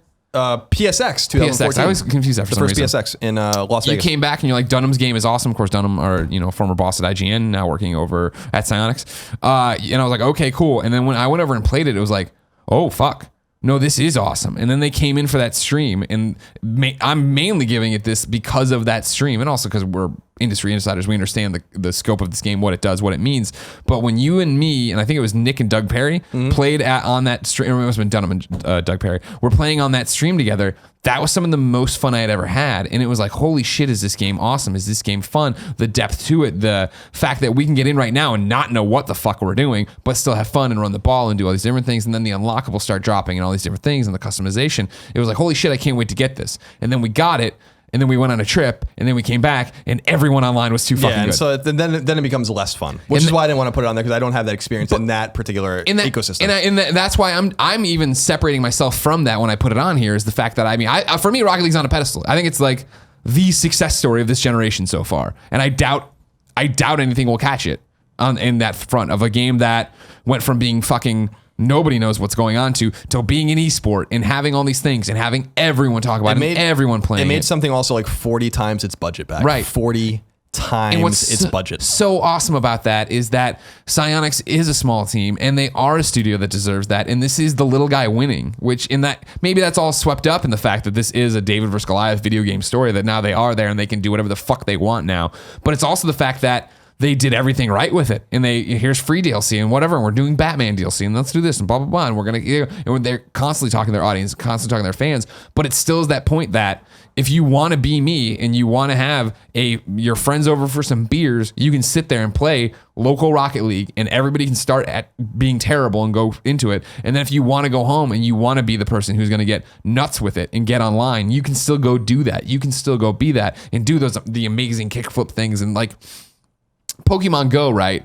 is this success story, obviously, and this runaway cultural phenomenon, and that's broken through video games in terms of that, right? Like it's outside of just us and gamers. Rocket League, what is that to just gamers? Where it was like, I remember when we were at GameSpot for something and they were doing an in-office huge tournament. I was like, that's really cool. And then I went and gave a speech at another video game developer who makes AAA games, and they were having a Rocket League internal tournament. And it was like, I remember when we went to, I guess it was RTX or PAX or whatever. And it was RTX. And Freddie Wong was there, and he's like, I'm jonesing to go play more Rocket League. And he, I was like, oh, I think they're doing a tournament. He went in it. It was just like, there's something about that game that if it is one of those simple to understand, difficult to master things, but it is that thing that's always there for you if you want it. And I think it's such a fucking masterpiece. I respect it. Yep, I respect that choice. Thank you. I'm glad you respect something I did. Number 2 for me is Resogun. Resogun's still the best pure gameplay experience on PlayStation 4, a launch game, Housemarque again. Yeah. Getting a shout out here. What can you say about this game other than that it's almost perfect? Pure gameplay. Great gameplay. I mean, Resogun is astonishingly good. And that was what, again, we talked about Alienation a little bit earlier. That was what was so surprising about that particular game, and why I'm actually way more excited about Matterfall, is because they lost the plot a little bit with that game, or they're basically diverging in 2 different paths, where they're like, we have the Stardusts and the Resoguns, and we have the Dead Nations, and like this other kind of the nation games where they're a little deeper. And when they really just focus on gameplay and scoring, they excel in a major way. And what I realized about Resogun was that at first it seemed a little complicated and even a little bit obtuse. And then you realize that it's not complicated at all. It's complicated to play if you want to master it, but it's very straightforward. You're upgrading your ship. You're finding weapon upgrades. You're saving the humans that are dropping off. You have to save them. Save the humans. Very rewarding platinum trophy to get as well. Yeah. It later came to PS3 and Vita, and it doesn't look the way the voxels in the game are really do push the PS4, and it's just not the same game on the other platforms, especially on Vita. It's like very dumbed down graphically and aesthetically. But I really do feel like Resogun is an exceptional game that is really hard to beat from the reason that we've all started to play games, which is not necessarily for story. These are additive elements. Resogun doesn't give a fuck about any of that. Resogun is just like, it's just fun to play, and it's fun to loop through the game. You can beat the game in a half an hour or 45 minutes, and then you do it again, and you look at the scoreboard and you see where everyone is. You hit triangle to like kind of sort it to your friends, and you're like, God damn it. Like when somebody's just ahead of you. Yeah. Really, really special game. It has that Housemarque magic. That game has that Housemarque magic that I'm confident Matterfall is going to have as well, that I feel like Alienation was lacking. And so what a huge get Sony has with this studio. They don't own them, but they have a very close relationship with them. I'm surprised they haven't bought them. They just make great gameplay experiences, and I think Resogun is the great gameplay experience on PlayStation 4, and I really would be surprised if it is ever beaten in that respect. I don't think it's ever going to be beaten from that pure rush gameplay perspective, that old school aesthetic, that old school feel. Sure. It's basically Defender on steroids, and it is a very, very special game, and I've been beating the drum on that game for a very long time, and I was absolutely fucking right about it, by the way. Let's just be very clear about that. Colin was absolutely fucking right. Rocket League was a Colin was right moment. Yes, we're all excited about that. We all know that, right? Resogun was one of those things where I came back from Gamescom before PS4 came out, and I'm like, this is the game. Everyone's talking about blah, blah, blah, blah, blah. And we were talking about Knack and Killzone. Yeah. Knack kind of sucked. Killzone was fine. But I'm like, somewhere within the PSN ecosystem is a special little downloadable game called DC Universe Online. That I think, so no, in all seriousness, we ham up the Colin was right thing, but I was so proud of what they did with that game. Yeah. Because we know those guys, they're friends of ours, and they fucking nailed it with Resogun. Totally. If you have not played Resogun yet and you have a PS4, sort your life out. Rectify that situation very, very rapidly. Delete your Twitter and sort your life out. My number 2 is also a game that gets here because of gameplay, and it's Metal Gear Solid 5: The Phantom Pain. I mean, it was my game of the year in 2015. It was a game that I go back and forth on how did I anticipate it or didn't I, right? I am a huge Metal Gear fan. My favorite video game of all time is now Metal Gear Solid Peace Walker. I can finally say it. And before that, it was Metal Gear Solid, which did all these different things. When I got Ground Zeroes and sat down with Ground Zeroes, I was so excited and then so crestfallen. It did not live up to what I wanted it to be. I did not like being dropped into. I always felt exposed. I didn't feel empowered. I didn't feel like Big Boss. I didn't feel like I knew what the hell was going on. I was just getting my head kicked in over and over again. So going into the Phantom Pain, it was a very jarring experience of like, I don't know. Is this what I want? Is this going to be the thing I want? Am I going to go out and do these different things and feel like Big Boss? And I'll never forget going down to LA to Konami to do the preview the day. I think I played for a day, 2 days, something like that, 3 days. I don't even fucking remember. You were gone for a while. Well, I did. There was two. There was the review event, and then there was just going down to play. But when I went down there just to play, and it was like, oh fuck, this is what I wanted Ground Zeroes to be. This is exactly what I want. This is HD Peace Walker. This is open world Peace Walker. This is go on this mission, do whatever the hell it is, take out the high value target, do whatever, but also export these resources, Fulton out these guys, and then replay them over and over and over and over again to do that over and over and over again to build up mother base, to do all this. It was everything I loved about Peace Walker minus the story, which is why there's not a shot in hell of Phantom Pain ever being my favorite game of all time, because it wasn't the complete package. That's what was missing for me with that particular game too. But I mean, the gameplay is so good, and it's still a game I intend to get back in platinum because I love that game and I'm close on it. But there's so much awesome shit in that game of going through and Fultoning and Quiet and the different outfits and the Kevin, you know what I'm talking about here. Kevin's nodding off screen. He knows what's going on. Like, god damn did I love the Phantom Pain. And it sucks that like, yeah, it looks like they cut off a whole bunch of shit at the end. Yeah, it's, Kojima's swan song there at Konami of getting thrown out and all this different stuff. But it's like, at least he went on to this note of like, this is a fucking awesome fucking game. And the gameplay was what it was all about, of going in there and then feeling like, I know this map. I've scouted this map because I've run this mission a bunch of different times. And now I know how I'm going to get in there and get out and do all these different things. It was just something special. Yeah, to me, we talked earlier about Mad Max and about coming out September 1st, I guess it was, right? 2015, was that the date, September? Yeah, I think so. And it came out the same day Metal Gear Solid 5 came out, so that was a distracting game for me. But then I played it for about 10 hours later. I think it was around December is when I actually started to sit down and play it, like Christmas break. Yeah. And it just, I respect it. I think it's fun. It's not Metal Gear to me. And that was a major thing to me, was that it was just like, where is the story? The way the game began in the hospital was awesome. Awesome. I was like, this is so awesome. Why can't it just be this for 12 hours? Yeah. Why does it have to be this open world nuttiness that doesn't seem to be, I know it started with Peace Walker really, but didn't seem to capture what Metal Gear was to me. I understand. I'm a huge fan of Metal Gear Solid 1 and Metal Gear Solid 2, and I am a fan of the MSX/NES Metal Gear as well. And I was just like, Shadow Moses was special. Yeah. The Big Shell was special. Well, that was the thing. Like when I came back from Metal Gear, the review event, and we were talking, you're like, and I'm like, it doesn't. This game's amazing. This game's fascinating. And I'm like, but it doesn't feel like Metal Gear. And you're like, what about the bosses? I'm like, there really aren't. That's shocking to me, because that was really the coolest part about the Metal Gear games, especially 1 and 2. I think. Oh, especially 1 and 2. Are you kidding me? Fat Man, come on. Fat Man's Psycho Mantis. You kidding me? Fat Man's my dude. And DARPA chief. So that really was shocking to me, where we had a situation in a sense that the game was divisive, I think, immediately. But I think what I've seen anecdotally is that it's way more divisive than I thought. It seemed like a lot of people were giving me shit at first, and I get less and less of it as it goes on. And then you read a lot of people being like, to some people it's like this masterpiece, and other people it's like it's a disappointment. Sure, I do agree with you that it is disappointing that it is Metal Gear's proper swan song. I'm sure Konami will make another one because they're terrible, but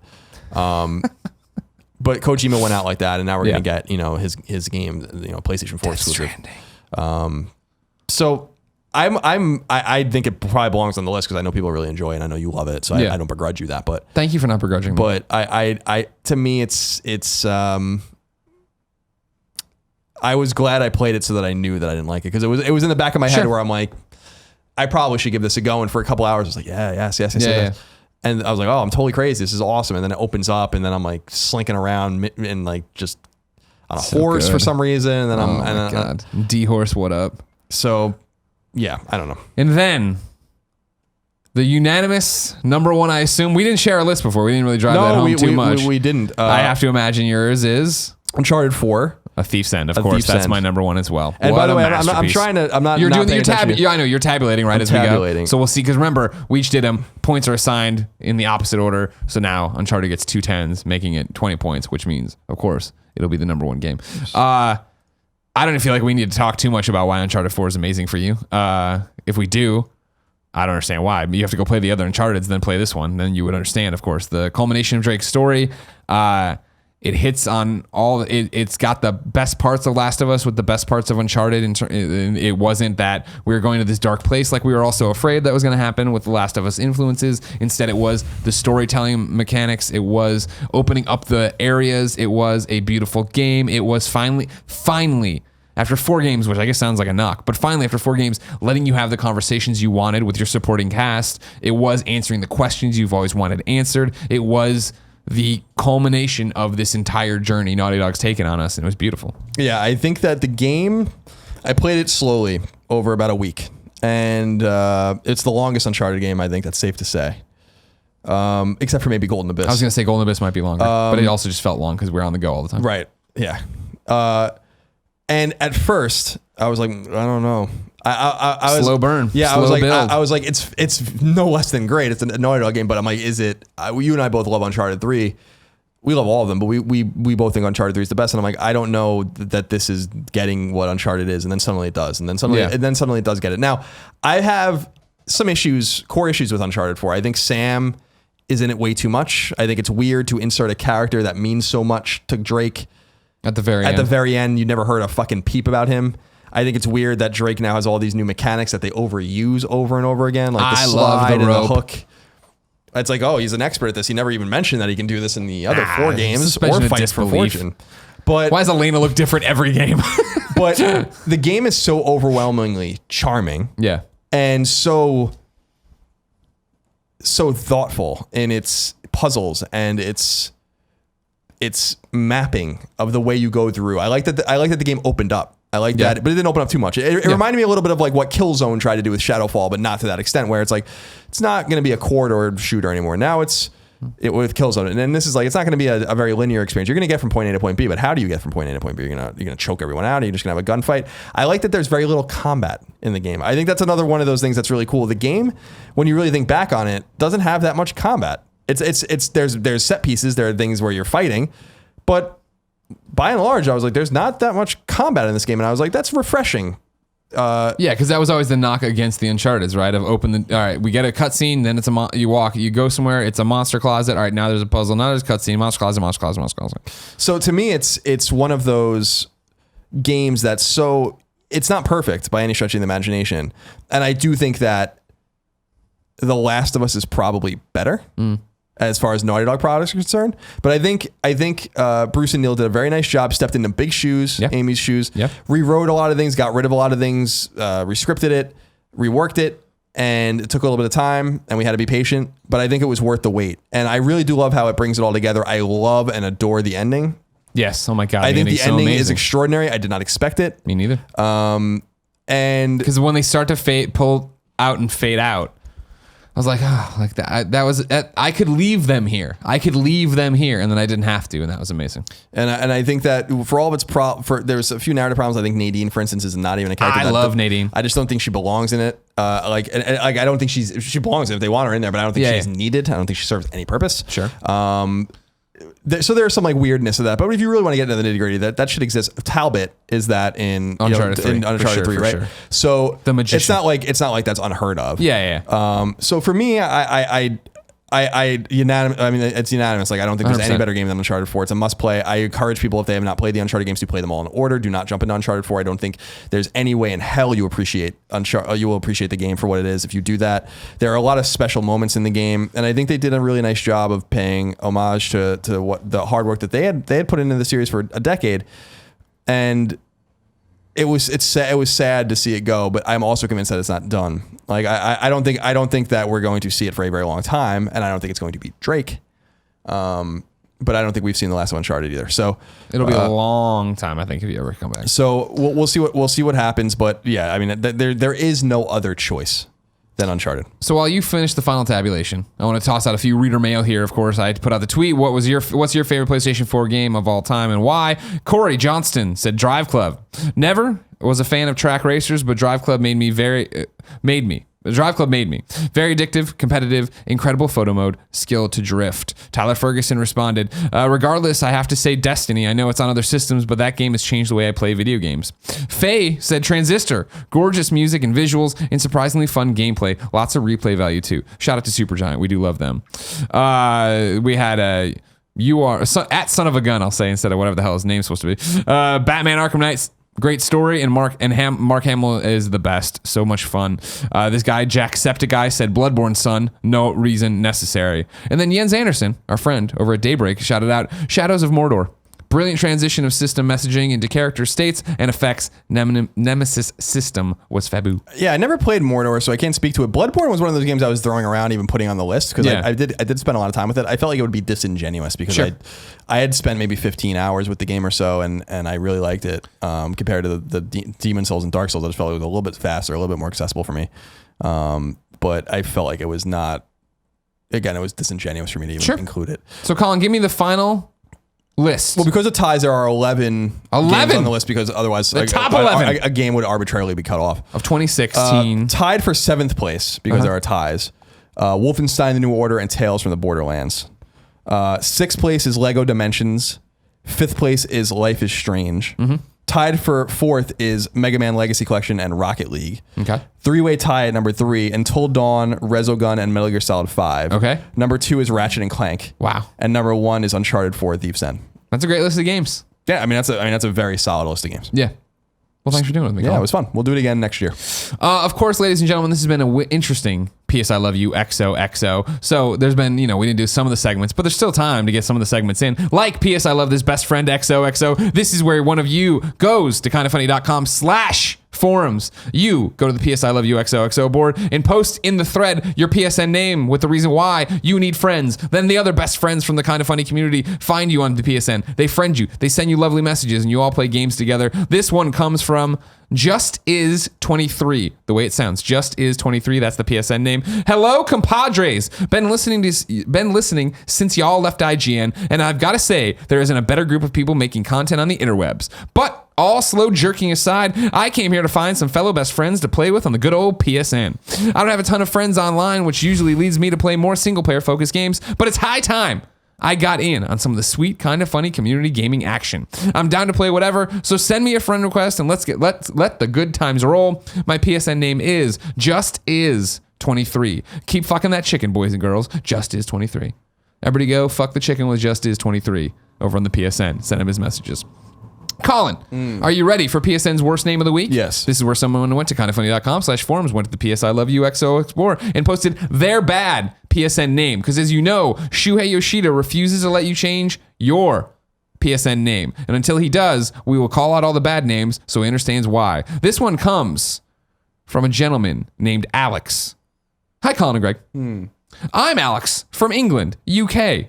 Oi, governor! And this is my first time posting. I was a hardcore Xbox fanboy for many years, but decided to get both current gen consoles so I could play with my friends. My gamer tag on Xbox forever has been and forever will be the generic Dropshot 42. But I decided that my PSN name should be funny and memorable. Oh, how I regret that. My PSN name is Sausage Bandit 69. That's Sausage Bandit 69. As you can see, this name is ridiculous and unoriginal on its own, but I didn't realize until the next day when one of my friends called me out that my name, as he pointed out, has been spelled wrong. Sausage is spelled wrong. I accidentally used 2 S's. It's SAUSSAG. Bandit 69. Ever since, I can't look at my name without pronouncing the word in my head as sausage. In a posh sounding voice. I went to change my name, but unfortunately you can't. You know it's impossible. Therefore, I must now live the rest of my PSN days as the Sausage Bandit, aka the guy who steals sausages for a living. That's not how I read it. Please, Shuhei, let us change our names. Thanks, Alex in the UK. Please, Shuhei, hear him. Ladies and gentlemen, thank you for watching and hearing us. This has been PS I Love You XOXO. Remember, PS I Love You XOXO is kindafunny.com's PlayStation podcast. So please go to kindafunny.com, subscribe to the YouTube channels, subscribe to the podcast, go to the Patreons and support us, which makes crazy motherfucking shit like this goddamn video wall behind us happen. It's amazing and insane. And it's not as hot as I thought it would be. It's hot. It's hot here, but it's not as hot as I thought it would be. Right? No. It's not as hot as the spare bedroom used to be. No. Not as hot as I'm going to make your bedroom tonight. No, don't touch. Okay, don't touch my him. Please apologies. don't touch. Also, remember that PS I Love You XOXO posts every Tuesday at 9 a.m. on youtube.com/kindoffunnygames and podcast services around the globe. So like, subscribe, share it with your friends. Remember, everything helps us get the show out to more people, and that makes more video walls. Every episode of PS I Love You XOXO ends in a song in a segment we call Singing a Shoehei. This is where one of you talented motherfuckers goes to kindoffunny.com/PSM, the M is for music, and gives me an MP3 of your song and a YouTube video link for your song. I put the MP3 at the end of our MP3, and I annotate to your YouTube video at the end of our YouTube video. This one comes from Jack. Hey, Colin and Greg.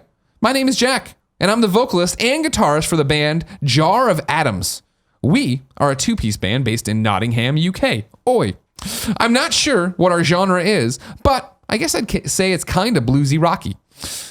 I've been following you guys since Beyond days, and I'm elated that you have been able to find the success you have. I submit to you our first song, Nymphomaniac, which we have released for free in an attempt to promote our band. It's available to download on SoundCloud and Bandcamp. You can find us on Twitter and Instagram at Jar of Atoms, and it's ATOMS, of course, and Facebook at facebook.com/Jar of Atoms. Unfortunately, we haven't recorded a video for it yet, so I put the music over a video of Jean-Claude Van Damme dancing on YouTube. He did, and it's awesome. I hope you guys enjoy it. Best of luck in the future as you continue to grow towards superstardom. Well, thank you, Jack, for closing out the first ever PS I Love You XOXO here at Kind of Funny Studios. Thank you, ladies and gentlemen, for watching the first ever video product from the Kind of Funny Studios. Kevin, how'd you do on the camera switching? Was it jarring? No, you gave a thumbs up. Let me know in the comments if it was jarring. Well, I'm sure I'm going to slow his roll. Is he flipping around a lot right now? Ah! Ladies and gentlemen, this is Jack from Jar of Atoms, right? No. Yeah, Jack from Jar of Atoms with the song Nymphomaniac. Until next time, it's been our pleasure to serve you.